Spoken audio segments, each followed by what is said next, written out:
Hello, আমি advocate Rishad Biswas, associate partner of Bengal law firm. আমাদের যারা ক্লায়েন্ট আছেন তারা অনেকে জিজ্ঞেস করছেন যাদের সিএসপি রয়েছে তাদের ট্যাক্স ট্রিটমেন্ট কিরকম ভাবে হবে এবং তারা যেন ভবিষ্যতে নোটিশের হাত থেকে বাঁচে সেই একটা ধারণা ছোট্টভাবে দেওয়ার চেষ্টা করছি।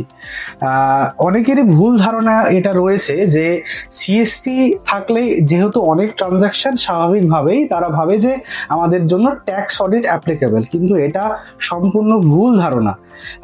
আপনাদের জন্য ট্যাক্স অডিট ম্যান্ডেটরি নয়।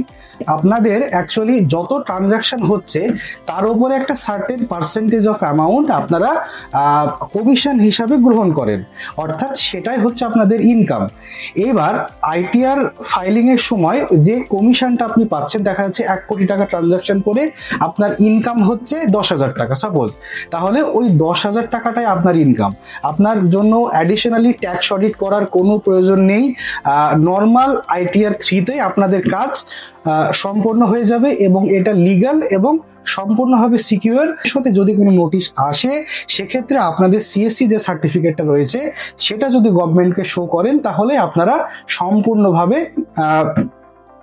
লিগালি আপনারা বিজনেসটা রান করতে পারবেন। তো এই ইনফরমেশন ভিডিওটা ভালো লাগলে ভিডিওটাকে লাইক, কমেন্ট, শেয়ার করবেন এবং অতিরিক্ত কনসালটেন্সির জন্য আরো বিস্তারিত জানার জন্য আমাদের বেঙ্গল ল ফার্মের নিচে দেওয়া নাম্বারে যোগাযোগ করতে পারেন। ধন্যবাদ।